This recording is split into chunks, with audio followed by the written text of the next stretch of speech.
దేవుని ఘనమైన నామమునకు స్తోత్రములు. ఈ వాగ్దానం వింటున్న మీకందరికీ మన ప్రభువును ప్రియ రక్షకుడైన యేసుక్రీస్తు నామములో శుభములు, మా హృదయపూర్వకమైన వందనములు తెలియచేస్తున్నాం.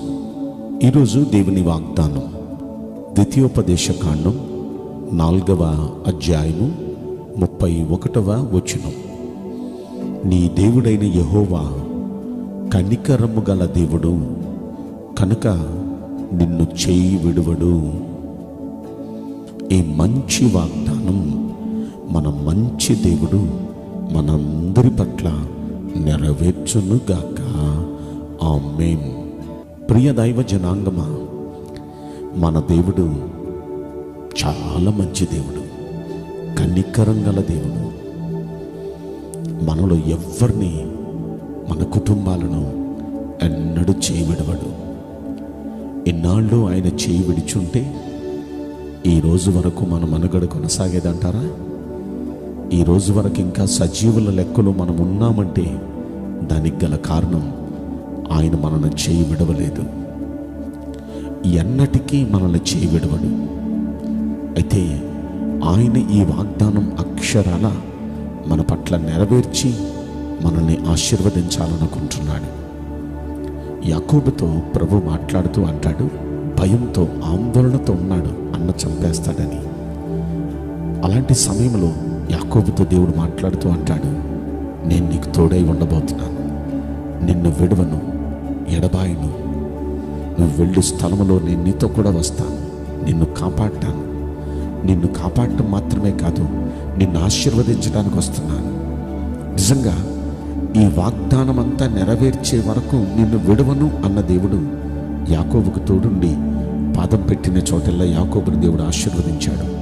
హస్తముంచిన చోటెల్లా యాకోబుని దేవుడు ఆశీర్వదించాడు.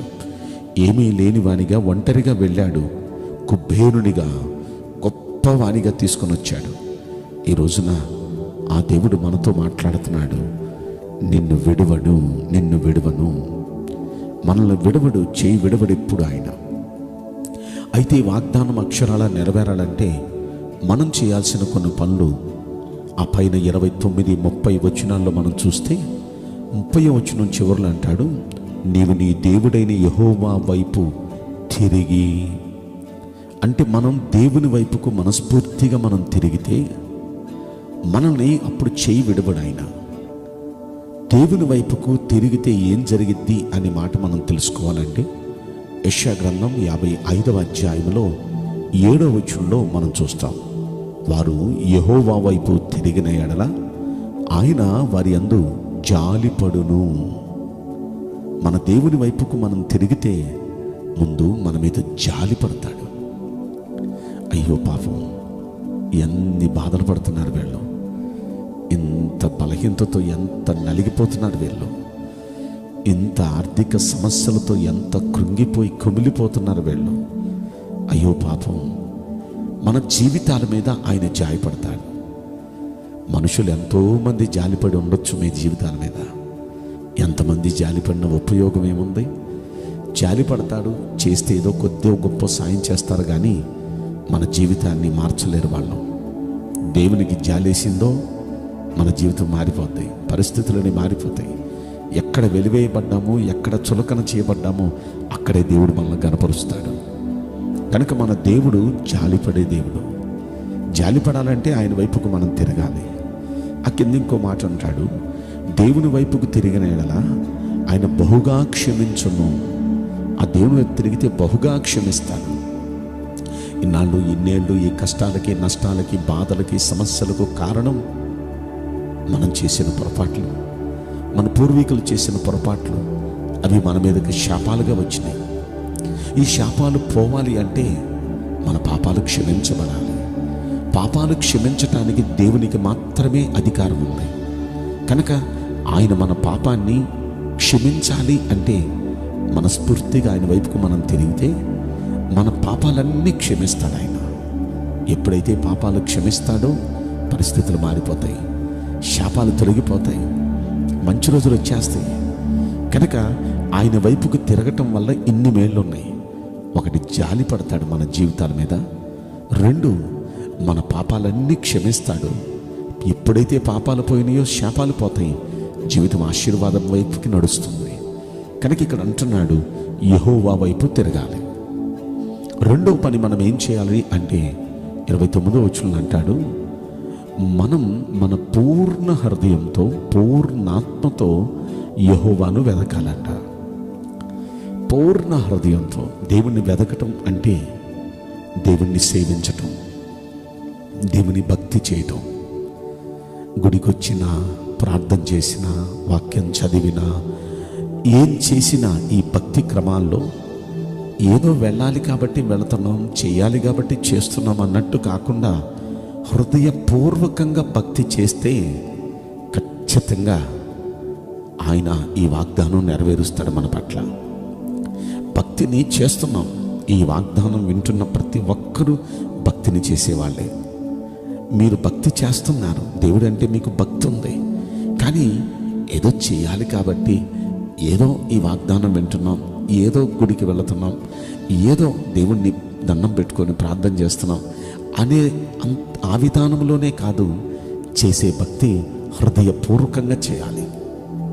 అది ఎలాగో మీకు ఉదాహరణగా చెప్పాలంటే, నల్లబట్టలు వేసుకొని భక్తి చేసేవాళ్ళు, ఎర్రబట్టలు వేసుకొని భక్తి చేసేవాళ్ళు మన కళ్ళ ముందు తారసపడుతున్నారు కదా. వాళ్ళు ఎలా నిష్టగా వాళ్ళు చేసే ఆ భక్తిని ఒక నియమం పెట్టుకొని ఎలా క్రమశిక్షణతో ఆ 40 రోజులు ఎలా చేస్తున్నారో మనకు తెలుసు. మనం కూడా దేవుని భక్తి చేసే మనం అలా ఒక క్రమం పెట్టుకొని అలా మనం నిష్టగా దేవుని భక్తి చేస్తే, శ్రద్ధగా ఆసక్తిగా దేవుని భక్తి చేయగలిగితే వాళ్ళ జీవితాల్లో ఏం జరిగిద్దో నేను మాట్లాడిన వారిని కామెంట్ చేయను. కానీ ఈ యేసయ్యకు మాత్రం అలా నిష్టగా భక్తి చేస్తే జీవితాల పరిస్థితులే మార్చేస్తాడు. మనకు మంచి రోజులు ఇస్తాడు మన దేవుడు. మన స్థితిగతులన్నీ మారిపోతాయి, అద్భుతాలు జరుగుతాయి మన జీవితాల్లో. కనుక అలాంటి కార్యాలు మన జీవితంలో జరగాలంటే మనం అలా ఎందుకు చేయకూడదు? నిష్టగా భక్తి. కనుక అలా చేయటానికి ఓ తీర్మానం చేసుకుందాం. అదే హృదయపూర్వకంగా పూర్ణ మనసుతో చేయటం అంటే అదే. అలా చేసి ఈ 30వ వచనంలో చివరి అంటాడు, ఆయన మాట వినిన ఎడల. అంటే దేవుని మాట వినటం అంటే దాని అర్థం వాక్యాన్ని వినాలి. వాక్యాన్ని విన్నవారు దాన్ని పాటించాలి. అదే వినటం అంటే. ఏదో ఈ చెవితో విని ఆ చెవితో వదిలిపెట్టేసేది అది విన్నట్టు కాదు. వింటే గుర్తుండాలి, గుర్తుంచుకొని ఆ గుర్తుంచుకున్న దాన్ని పాటించాలి, అప్పుడే విన్నట్టు. కనుక దేవుని వాక్యాన్ని అలా విని పాటిస్తే పరిస్థితులు మారిపోతాయి. కనుక ఈ 3 విషయాలు గుర్తుపెట్టుకోండి. 1, ఆయన వైపు తిరగాలి. 2, పూర్ణ హృదయంతో పూర్ణాత్మతో ఆయన వెదకాలి, సేవించాలి. 3, ఆయన మాట వినాలి, అంటే ఆయన మాటను అనుసరించి నడవాలి. ఈ 3 పనులు చేస్తే మన దేవుడు మన మీద కనికరపడతాడు, మన జీవితాల మీద కనికరపడతారు. పరిస్థితులన్నీ మారిపోతాయి. ఇక ఎన్నడూ మనల్ని చేయి విడవడు. ఆ చేయి పట్టుకొని ఉన్నత స్థాయికి దేవుడు మనల్ని నడిపిస్తాడు. ఈ వాగ్దానం వింటున్న ప్రతి వ్యక్తి జీవితంలో ఖచ్చితంగా ఈ వాగ్దానం నెరవేరి ఆనందించుదురుగాక. ఆమేన్. నేను మీకోసం ప్రార్థన చేయబోతున్నాను. పరిశుద్ధుడా, ప్రేమగల యేసురాజా, మీ పవిత్రమైన ఘనమైన నామమునకు నిండు మనసుతో కోట్ల కొలదిగా స్తుతులు స్తోత్రములు వందనాలు చెల్లిస్తున్నాం. ఈ వాగ్దానం వింటున్న ప్రియుల జీవితంలో దయచేసి ఈ వాగ్దానం నెరవేర్చండి. వారి జీవితాల మీద కనికరపడండి. వారిని చేయి విడవద్దని ప్రతి ఒక్కరి తరపున మిమ్మల్ని బ్రతిమాలుకుంటున్నాను. ప్రతి వ్యక్తిని మీ చేత్తో పట్టుకొని నడిపించి ఘనపరచుమని మీ కొద్ది మనవులు నజరుడైన యేసుక్రీస్తు ప్రశస్తమైన నామములో మిక్కిలి వినయముతో ప్రార్థించి బ్రతిమలాడి వేడుకుంటున్నాం ప్రియ పరలోకపు తండ్రి. ఆమేన్. May God bless you all. Thank you.